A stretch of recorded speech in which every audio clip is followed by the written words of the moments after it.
Harihara Veeramallu premiere show చూడడం జరిగింది. చాలా చాలా బాగుందండి. పవన్ కళ్యాణ్ గారి ఇంట్రడక్షన్ సీన్‌కే మీరు తెచ్చుకున్న పేపర్‌లన్నీ అయిపోతాయి.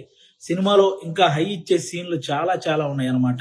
ముఖ్యంగా క్లైమాక్స్‌లో పవన్ కళ్యాణ్ గారు కంపోజ్ చేసిన ఫైటు, దాని వెనక కీరవాణి గారు ఇచ్చిన బ్యాక్‌గ్రౌండ్ స్కోరు లిటరల్‌గా మీ అందరికీ గూస్ బంప్స్ తెప్పిస్తాయి. ఆ హైతోనే మీరందరూ థియేటర్ నుంచి బయటకొస్తారు. ప్రతి ఒక్కరూ కూడా ఫ్యామిలీతో వెళ్ళి వీరమల్లు చేసిన పోరాటాన్ని థియేటర్ ఎక్స్‌పీరియన్స్ చేయాలని మనస్ఫూర్తిగా కోరుకుంటున్నాను. ముఖ్యంగా నేను ఈ సినిమా షూటింగ్ అప్పుడు చాలా సార్లు సెట్‌కెళ్ళాను. పవన్ కళ్యాణ్ గారు అభిమానులకు నచ్చే సినిమా తీయాలని ప్రతి సీన్ మీద కూడా చాలా కేర్ తీసుకొని చేశారు. అది ఈరోజు స్క్రీన్ మీద కనిపించింది. క్లైమాక్స్‌లో ప్రతి అభిమానిని కదిలించింది. ముఖ్యంగా ఆయన అంటే ఎప్పుడో ఒకసారి అభిమానుల కోసం ఒక హిట్ దేవుడా అని కోరుకుంటే గబ్బర్ సింగ్ వచ్చింది. ఆ తర్వాత మళ్ళీ ఇప్పుడే అభిమానుల కోసం ఒక హిట్ దేవుడా అని కోరుకున్నారు. మనకి హరిహర వీరమల్లు వచ్చింది.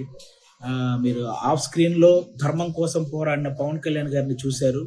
ఆన్ స్క్రీన్‌లో ధర్మం కోసం పోరాడుతున్న హరిహర వీరమల్లును కూడా చూసి ఎంజాయ్ చేయాలని మనస్ఫూర్తిగా కోరుకుంటున్నాను. ఆయన సినిమా జీవితంలో ఎప్పుడు ఇవ్వనన్ని ప్రెస్ మీట్లు, ఎప్పుడు చేయనన్ని ఇంటర్వ్యూలు, అలాగే 2 ప్రీ రిలీజ్ ఈవెంట్లు, ఇవన్నీ ఓన్లీ సినిమా కోసం నిలబడమే కాదు, ఏఎం రత్నం గారు అనే ఒక మంచి ప్రొడ్యూసర్ కోసం నిలబడ్డమండి.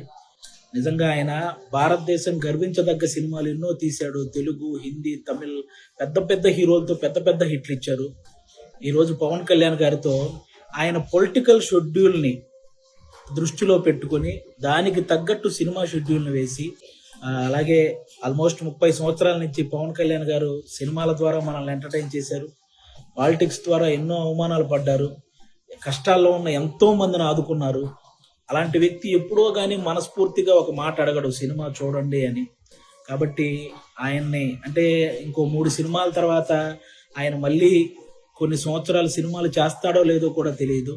అలాంటి వ్యక్తికి మనం ఈ 3 సినిమాలు ఆయన గుర్తుంచుకునే విధంగా, ఆయన గుర్తు పెట్టుకునే విధంగా విజయాన్ని అందించాలని మనం మనస్ఫూర్తిగా కోరుకుంటున్నాను.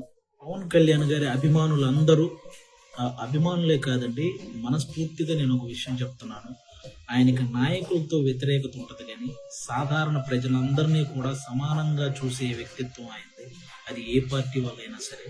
అలాంటి వ్యక్తి సినిమాని ఆంధ్ర, తెలంగాణలో ఉన్న ప్రతి ఒక్కరూ కూడా డైరెక్టర్ క్రిష్ గారు వేసిన పునాది మీద డైరెక్టర్ జ్యోతి కృష్ణ గారు క్రియేట్ చేసిన ఈ అద్భుతమైన హరిహర వీరమల్లుని అందరూ చూడాలని మనస్ఫూర్తిగా కోరుకుంటున్నాను.